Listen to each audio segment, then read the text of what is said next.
Chapter 7. Inseparable. When Roxas made it to the lobby, he found Axel waiting for him. Hey, guess what? He grinned, turning his palms up in a helpless gesture. They paired me with you today as a slap on the wrist. Huh? Why am I a slap on the wrist? Roxas asked. Well, they know how much I hate babysitting. Axel let out an exaggerated sigh. Gee, thanks, huffed Roxas. Sheesh, would it kill them to give me a day off? I'm exhausted. Axel whined. I need my beauty sleep. Roxas had to laugh. All right, come on, partner. Right behind you. Oh, just a minute. I need to do some shopping. Roxas went to talk to the Moogle. Greetings, Kupo. Well, you seem in high spirits today, Kupo. It was a strange thing to hear. High spirits? Am I happy? I'm a nobody with no heart. Come on, Roxas, let's get it in gear, said Axel from behind him. I know. Do you need anything? Never do. An ace like me is always ready. He's an ace, Kupo? At what? The Moogle remarked for Roxas's ears only, but Roxas repeated the gibe. You're an ace? At what? Pfft, not like you toddlers would get it. Axel mumbled, rubbing the back of his neck and sulking in defeat. Roxas and the Moogle turned to each other and snickered. Hurry up already, Axel complained. Sure thing, Mr. Ace. Roxas was still laughing. Their mission today was gathering hearts in Agrabah. They had just taken out several heartless when Axel stopped short. What is it? Roxas was immediately cautious, but Axel held a finger to his lips. There. Axel pointed to a bulky figure wandering about. It didn't look like a heartless, though. In fact, his name was Pete, and they were right to suspect that he might be up to no good. What's he doing, poking at that wall like that? Roxas murmured. At almost the same moment, Pete cried, Bingo! Huh? Pete pushed a certain spot, and a section of the wall began ponderously sliding away to reveal a secret passage. I finally found it. Open sesame for me. Then he walked in, and they lost sight of him. After waiting a good few seconds, Roxas and Axel peered into the passageway and saw the desert beyond. It simply led through the city walls. Change of plans. Our new mission is trailing Lunkhead there, said Axel, and try to be subtle about it. He stepped into the passage. Wait, what? Roxas started. We're out on heart gathering.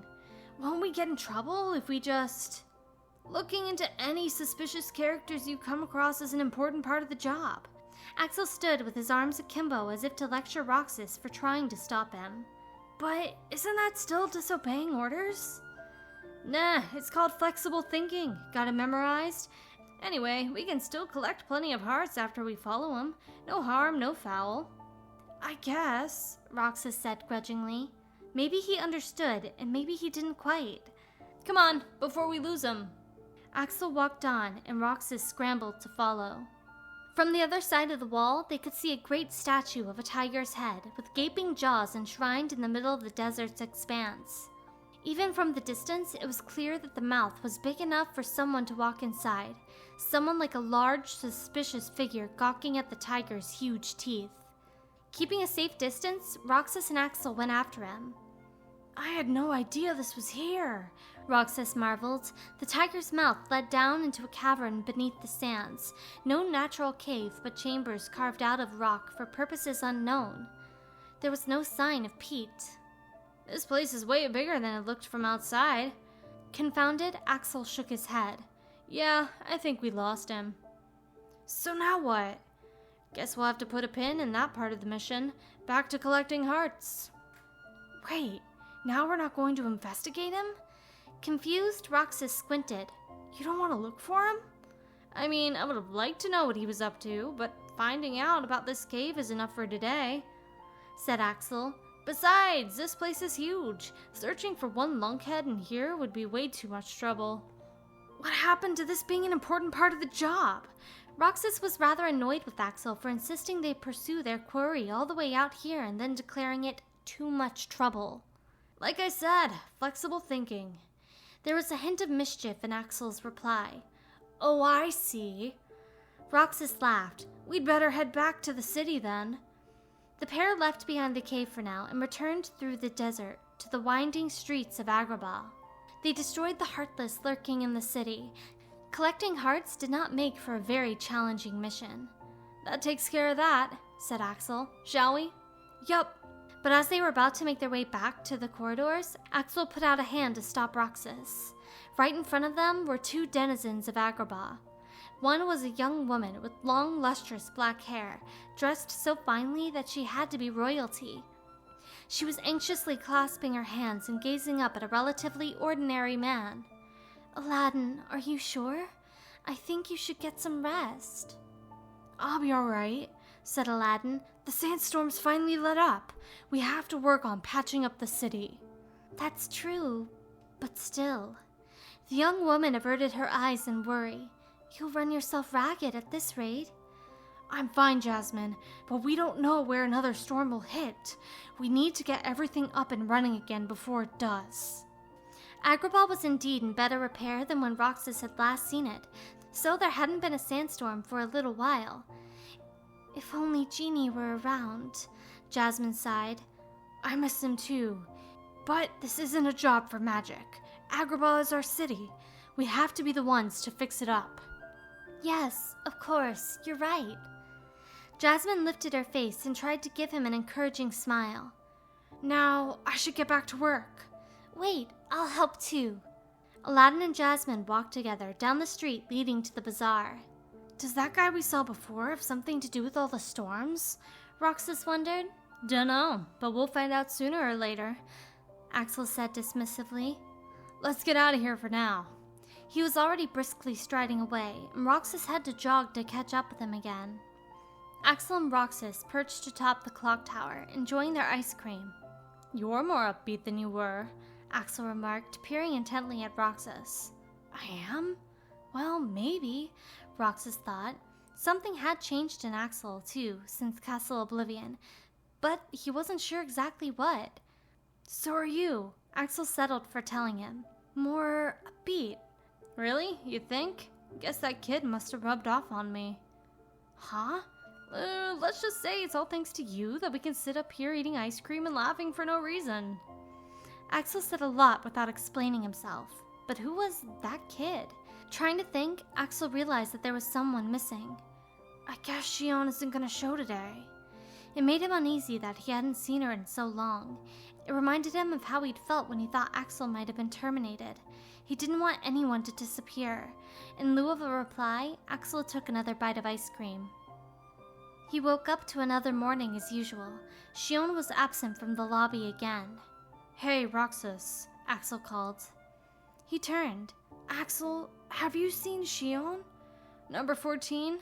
Axel looked around, scratching his head. Now that you mention it, nope." "It's been a while now." Roxas's voice was low and anxious. "At least 10 days. In fact, he hadn't seen her since the day he had awakened from his mysterious sleep. Axel crossed his arms. "Wish I could help, but I took off for Castle Oblivion almost as soon as Shion joined up. There's a lot I missed." "But I promised her all three of us would get together for ice cream," Roxas thought. "The two of you are friends, right? Tell you what, I'll pick Sykes' brain and see what I can find out." Roxas nodded eagerly. "Thanks, Axel." Axel clapped him on the back in an effort to reassure him. "Well, the sooner you get your mission over with, the sooner you'll get back for an update." He watched Roxas walk away and plopped himself down on the sofa. He had not seen Shion since returning from Castle Oblivion, and even before he'd left, he'd only seen that perpetually hooded figure in the lobby a few times. Shion had never spoken to him. He couldn't have said whether their number 14 was a boy or a girl. But Roxas called Shion his friend. When had he managed to befriend someone whose face was always hidden? Axel made sure that all the other members in the lobby had vanished into the corridors of darkness, all but Sykes, then got to his feet. "So, what's on the docket for me today?" "Have you finished compiling your report on the Keyblade wielder?" Sykes demanded. Axel shrugged. Although it was part of the job, they were required to hand in reports on the results of certain investigative missions. "Nope, not yet." Sykes gave him an exasperated sigh. Why do you think I sent you on a mission with Roxas yesterday immediately upon your return? To write up a report comparing the two, I guess. You're the only one who can now. Maybe you should have thought of that before eliminating the others. So, give me that report and then get on with your mission. Having given his orders, Sykes returned his attention to the reams of data. Yeah, sure thing, said Axel. One question, though, about Shion. Sykes raised his head again, and there was something about the look in his eyes that Axel didn't like. When were you told to have any contact with Shion? Look, Roxas just wants to know what happened to the only kid newer than him. Sykes blinked thoughtfully. Well, they have been associating with each other. Apparently, Sykes had quite a few thoughts about Shion that he was keeping to himself. And what's the deal? Where'd Shion go? Number 14 left on a mission to destroy a giant Heartless and never returned. Sykes replied with some distaste. What? And we're not even looking for the kid? Members of the organization were occasionally handed cumbersome missions that kept them away from the castle for days on end, but never returned was another matter entirely. Worst case scenario, it meant that Shion was no more. Of course we're looking. Sykes stared hard at Axel. I have Dusks investigating. They simply haven't found anything yet. Axel recognized that expression from years of shared history. It meant he was mulling over something very important. He had to wait for Sykes to finish thinking. Very well. I suppose it's time you were in contact with that one yourself. Now what are you talking about? He knew that Roxas and Sora were connected, but did Shion have something to do with it too? If that was the case, it would make sense for Roxas to be so taken with Shion, and yet all Axel could recall of Shion was shadow and silence. Had their newest member finally unhooded while he was off in Castle Oblivion? You are the only one to interact with both Roxas and the Keyblades Chosen, Sykes explained. As such, it should be interesting for you to associate with that one as well. Okay, this isn't really an answer to my question, though, Sykes protested. It will be. So get me that report today, and tomorrow I'll put you and Roxas on the search for Shion. Well, that was something. He would have to finish his homework, although he had a nagging feeling that Sykes was dangling a carrot before him with no intention of giving it to him. Then I better get to work, huh? Axel shifted his shoulders and headed back to his room. Axel finished his report, hardly getting any sleep in the process, and he figured he might as well get back to the gray area. To be honest with himself, he had to be sweating bullets the entire time. It wasn't simply writing things down.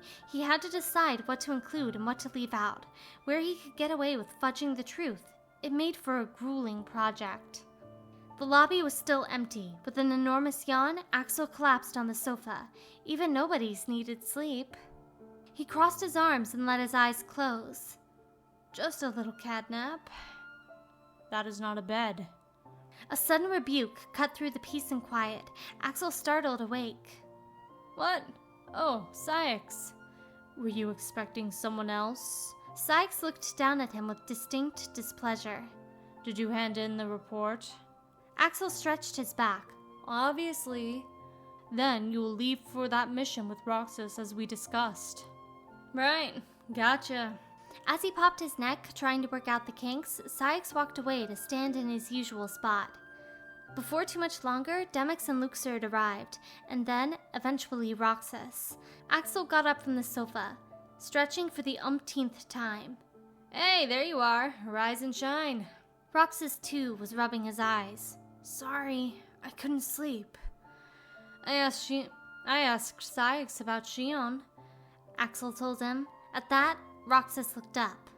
Your friend was sent out on a mission but never returned. But why not? Roxas nervously averted his eyes. Shouldn't the mission be over with by now? Axel gave him a gentle push and started towards Sykes. I don't know, but we'll find out soon enough. How? Roxas asked skeptically. Axel grinned at him. You and me get to go track down Shion. That's our mission today. Really? Brightened, Roxas looked back to him. Nope, I'm pulling your leg, Axel joked. Yes, really? Hurry up and get ready, will you? Yeah, let's go! Roxas dashed off towards Sykes. Hey, I mean actually get ready first. We don't know what we could come across. I'll be fine, said Roxas, then blurted at Sykes. Where's our mission today? Twilight Town, Sykes replied dispassionately. Don't come back until you find out what happened to Shion. Got it! The kid could get a little too task-oriented, in Axel's opinion. Come on, Axel, Roxas called. I'm coming. With an impatient glance over his shoulder, Roxas opened a dark portal and stepped in without wasting another second. Just like always, the sunset enveloped Twilight Town in its glow. I wonder where Shion could be. Roxas peered apprehensively at their surroundings. The corridors had taken them to the top of the back alley steps. The mission assigned to number 14 was to take out a giant Heartless, so we should start by looking for one of those, Axel reasoned. Roxas sank into thought. Well, at least it's not some world we've never been to, Axel added. We know this place. It should be easy enough to dig for information here. A giant Heartless needs a wide open space, right? Said Roxas. Should we check out those? Good call. The closest one from here would be, let's see, the Sandlot? Okay, let's go. It was down the steps right in front of them, in fact. I'm not seeing any Heartless, Axel muttered. Across the lot, a couple of Twilight Town kids sat on the bench, chatting. 2/3 of that trio, the spiky-haired boy and the sweet-faced girl. Say, Olette, where's Pence? The boy asked. He went to check out the tunnels on his own. So the girl's name was Olette, and the absent one was Pence. That had to be the stocky one. You know, he's been acting funny lately. The boy cocked his head, thinking. Like he's been up to something and not telling us. Or... Could that have anything to do with Shion? Roxas asked. Maybe or maybe not, said Axel. You never know.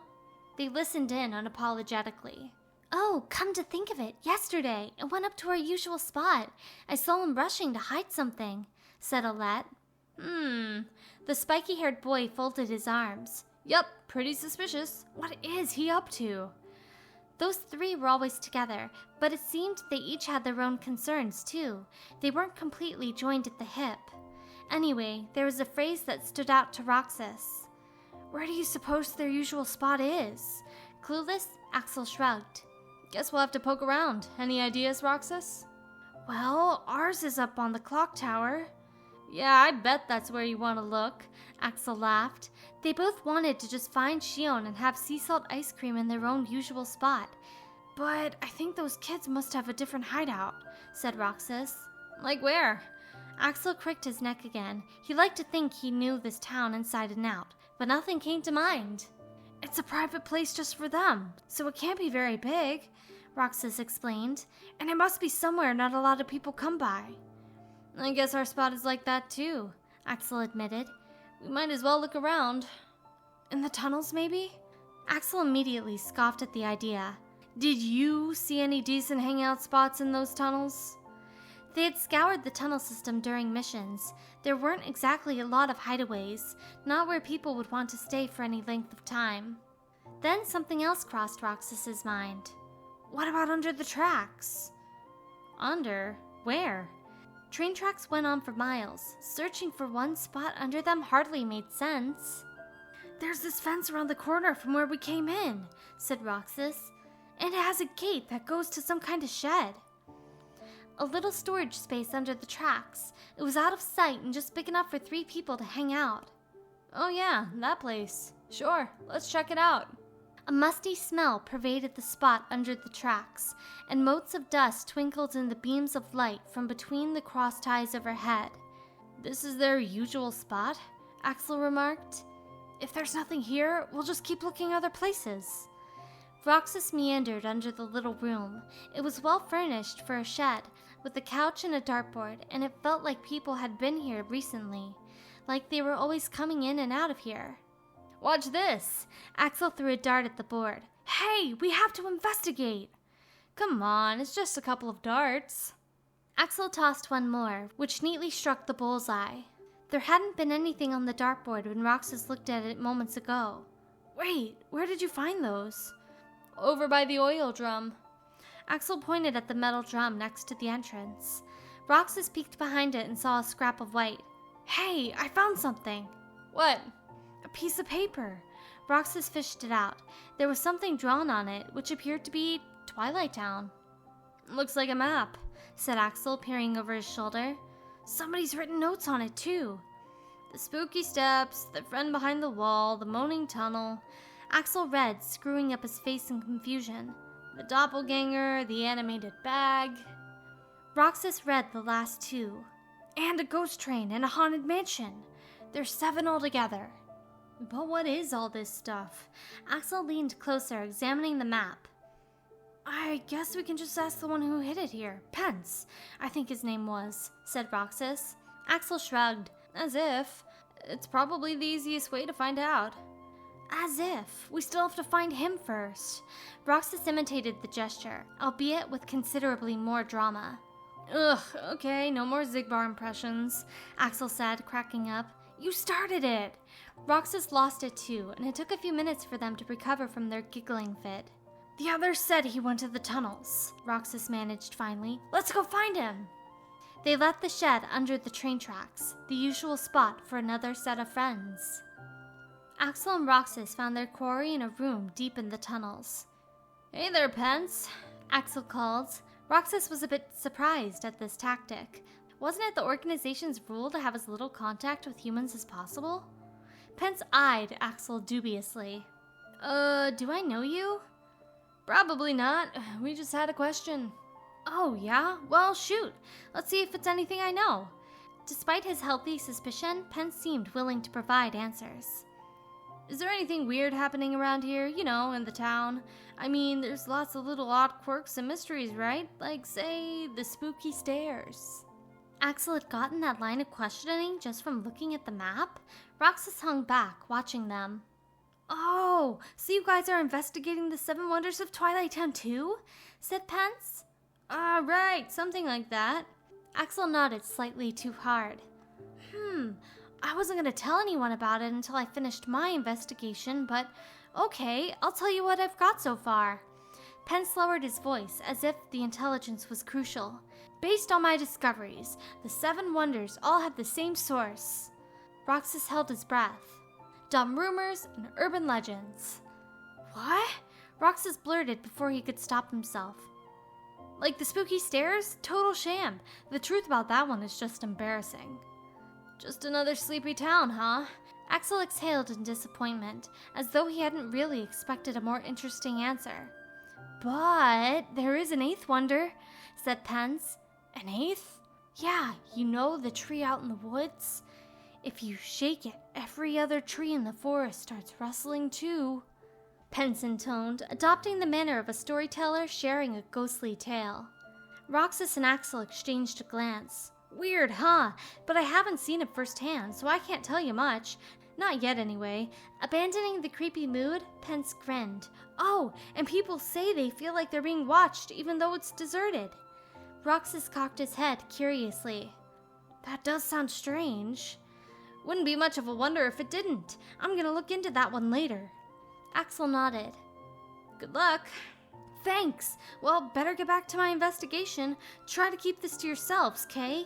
Pence promptly left that section of the tunnel. Well, that told us nothing, Roxas sighed. They hadn't learned a single tidbit that might pertain to Shion. I wouldn't be so sure, said Axel. He said people have a feeling some kind of presence is in the woods outside town, right?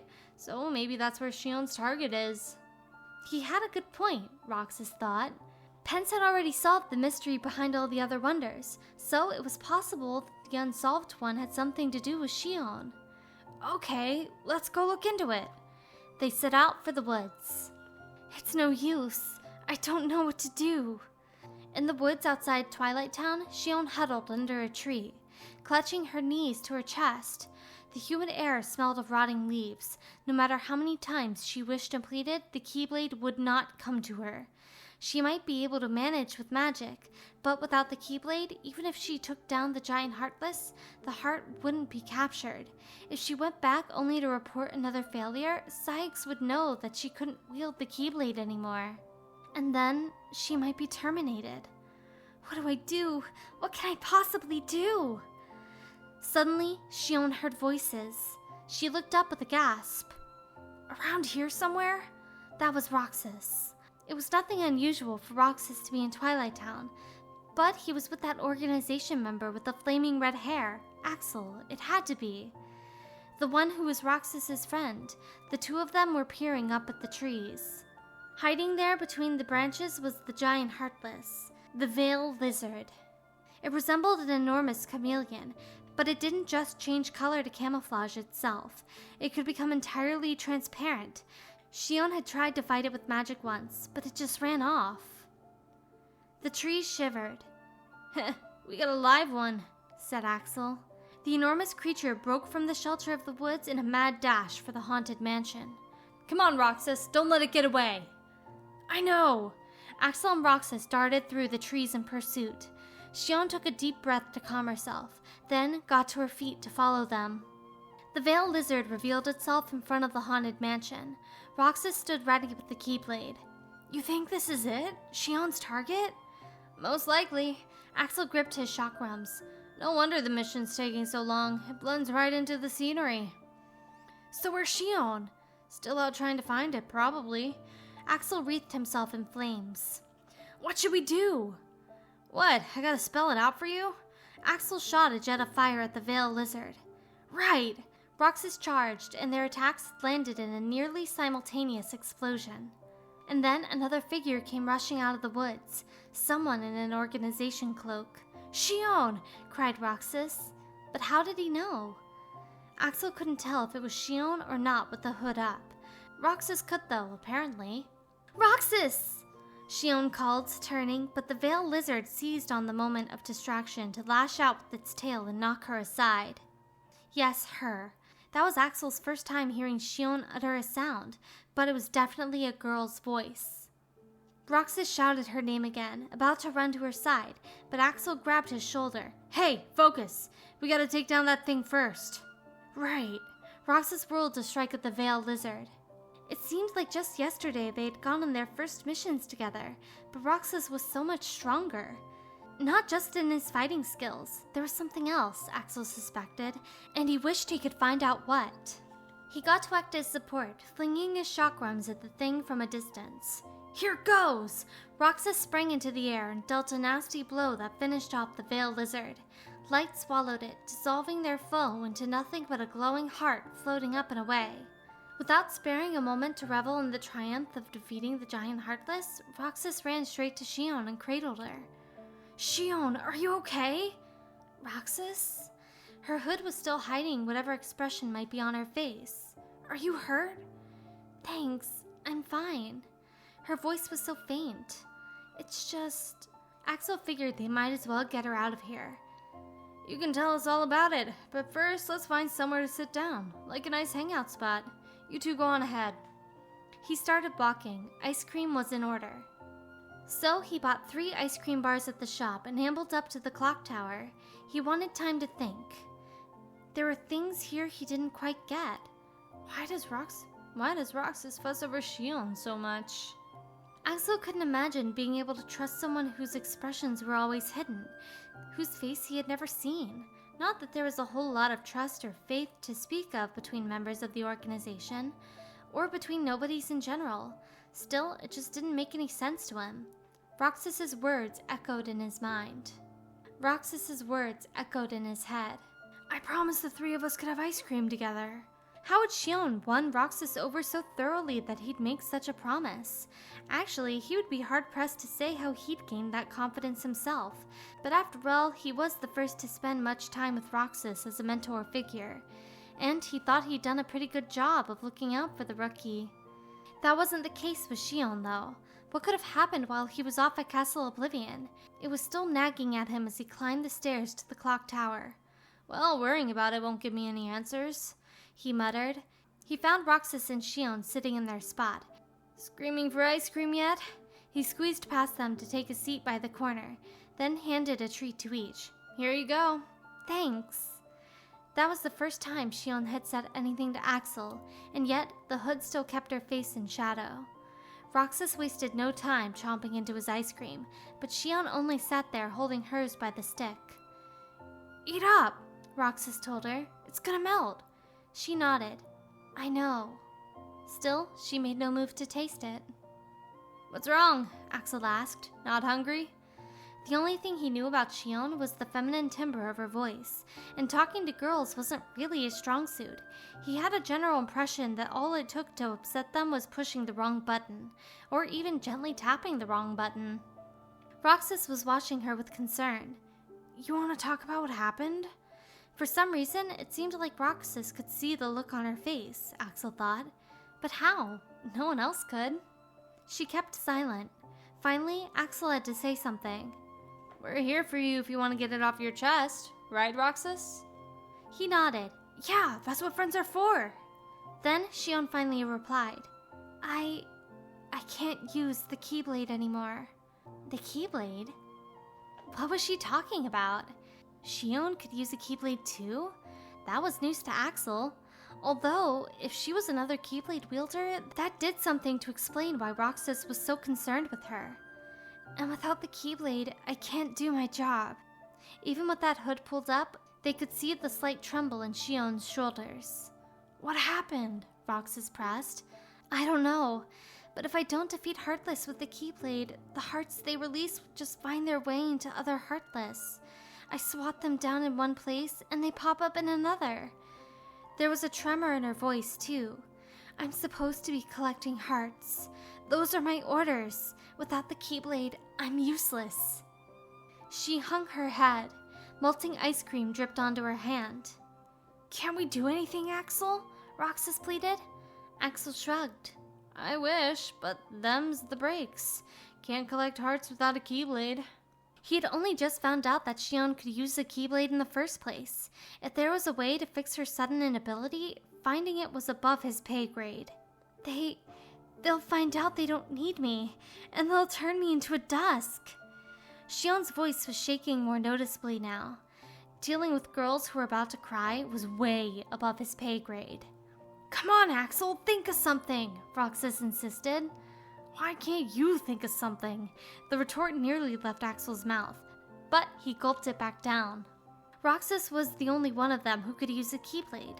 It wasn't like Shion could take it. "Like I said, there's just no way to... Wait." Axel paused, looking back at Roxas. He noticed the look and blurted in excitement. "You thought of something?" Beside him, Shion was still hunched over, hidden under her hood.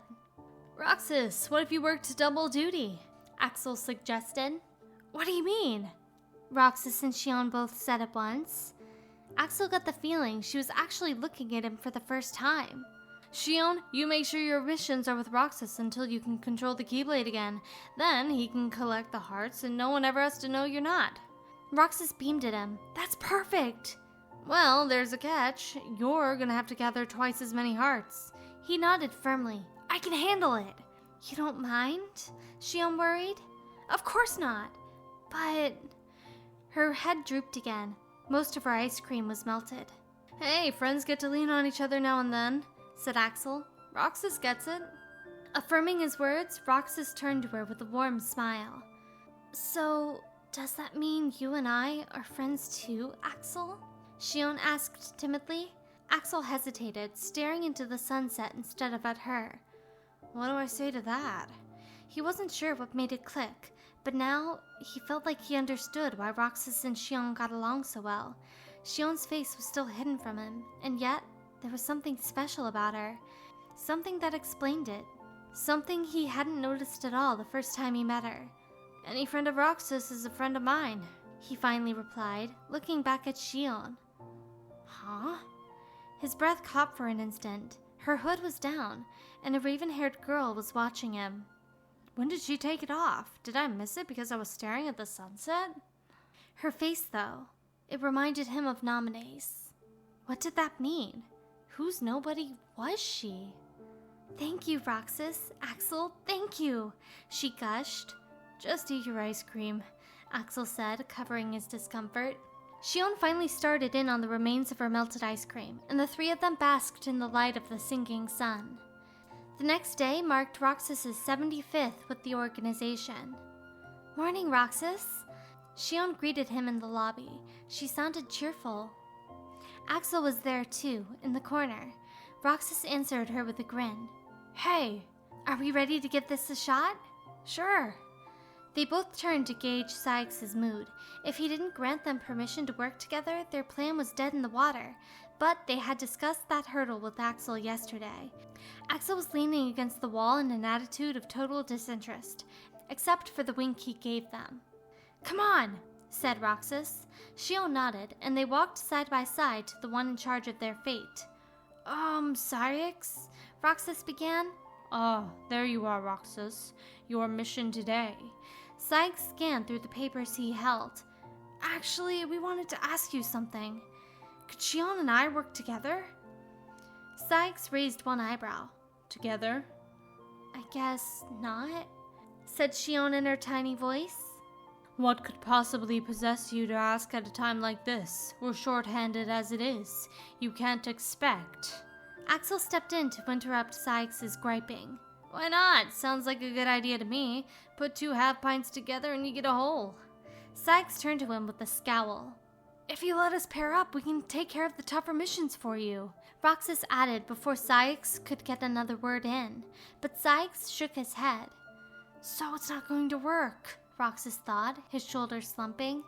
When Sykes spoke again, though, it wasn't what they expected. Fine, as you wish. Roxas and Shion nodded, though they didn't need to be told to hide their glee. After sending off Shion and Roxas, Sykes spun around to face Axel behind him. What are you playing at? What do you mean? Just trying to help out a budding friendship. Axel grinned, bright and innocent. Whatever you say. The frustrated frown at Sykes' mouth relaxed a bit. It may work out to our advantage. Now, what do you mean? What do you think of Shion? Sykes was doing that thing where he replied to questions with more questions. He'd never actually answer at this rate. Think of her? I mean, what you see is what you get. Axel had plenty of questions about Shion, however, and strongly suspected that it would be fruitless to ask. What you see is indeed what you get, Sykes said with a quiet, cryptic laugh.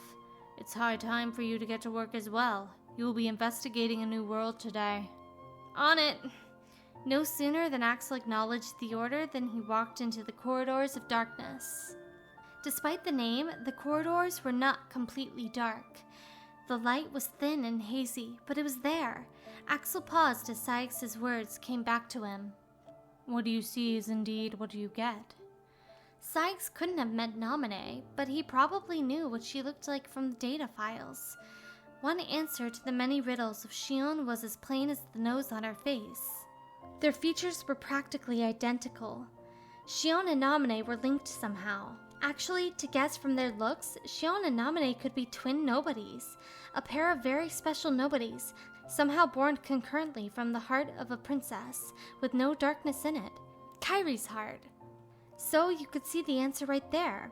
Maybe the connection between Sora and Kairi was also the connection between Roxas and Shion, which explained why Roxas was so invested in her before even seeing her face. And having them work together may work out to our advantage somehow too, Axel thought, picking up his pace. Why am I so concerned about those two? Is it just the power of the Keyblade wielder? His mission with Shion was to explore the cave outside Agrabah. Their brush with mortal danger for the day came in the form of a collapsing cavern, and they only escaped in the nick of time. Whew, Shion huffed. I can't believe we made it. Yeah, me neither. But just as Roxas said that, Shion pointed to something over his shoulder. Eep! Roxas, behind you! Huh? But when he turned around, it wasn't a person he found there, or a Heartless. The wiggling creature was a carpet?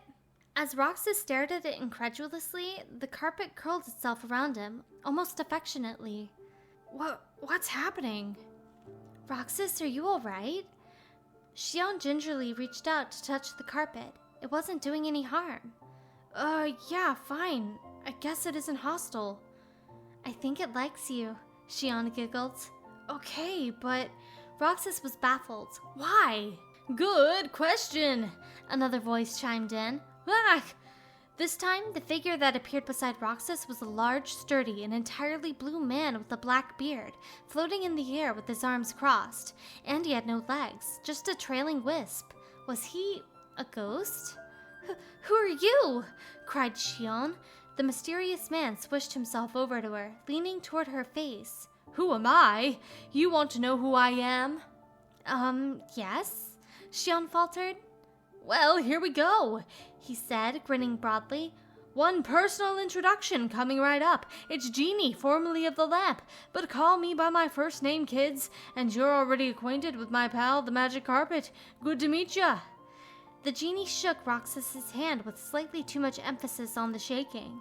Likewise, Roxas mumbled, uncertain how to respond to such an enthusiastic introduction.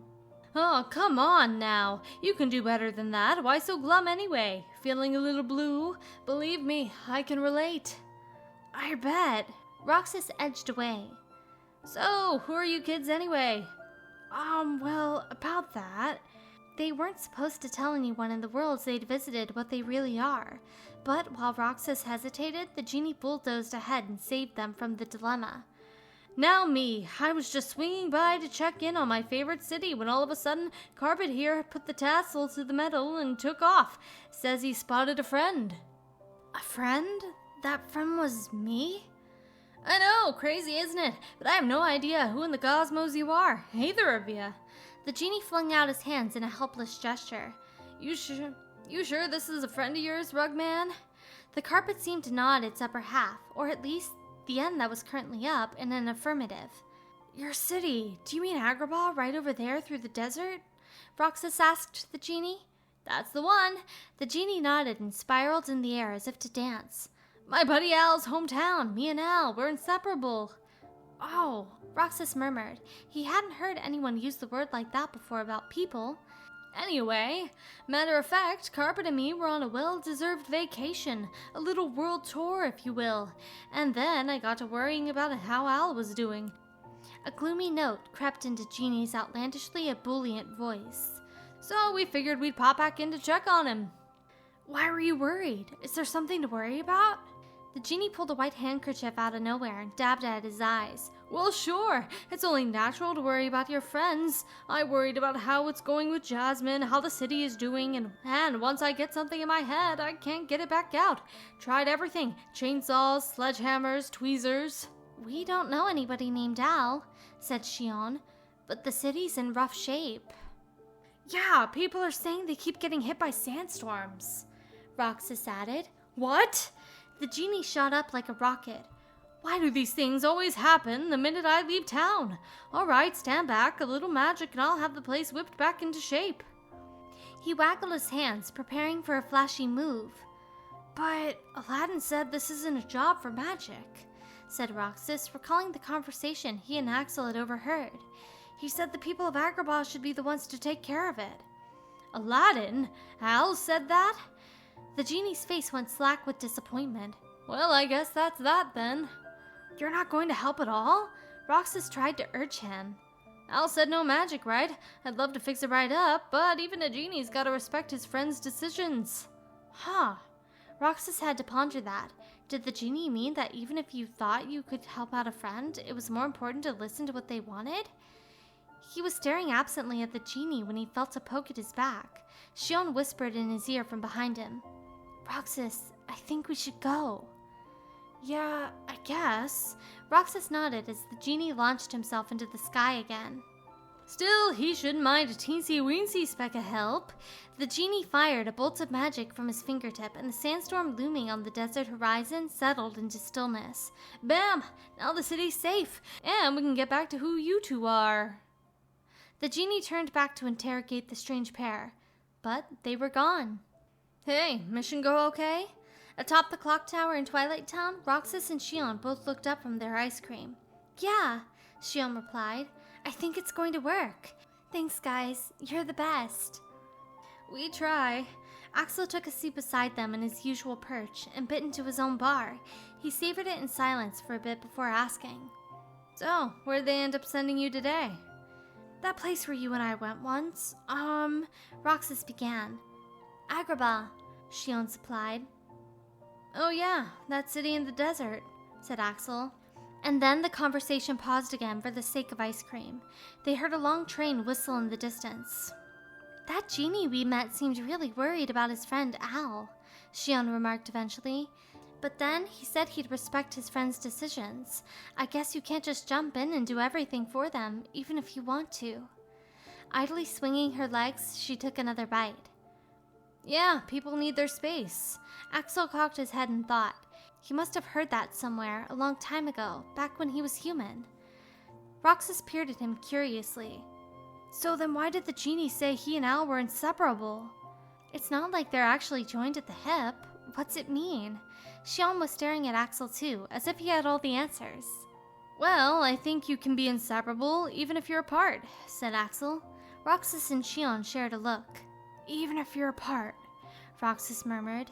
They trailed off, and at this time, Axel finished his ice cream, so he started talking again. It's like if you really feel close to each other, like best friends. Is that different? Roxas still had questions. What's it like having a best friend? Stumped by that one, Axel turned to the sunset. Even if nobody could go around play-acting friendship, Axel felt like pretending to be best friends was something else altogether.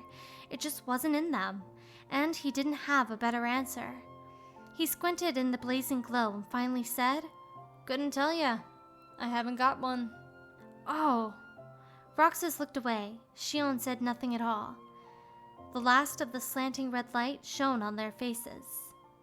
The time has come. At long last, the great gathering of hearts is revealed to us. Hearts full of rage, of hate, of sadness and bliss. Shining down upon us is the heart of all hearts, Kingdom Hearts. There in the sky hangs the promise of a new world. My comrades, let us remember why we are here, an organization of nobodies, and what we hope to achieve. We will gain still more power. We will conquer our hearts and make them our own. Hearts shall never again have power over us. End of part 1.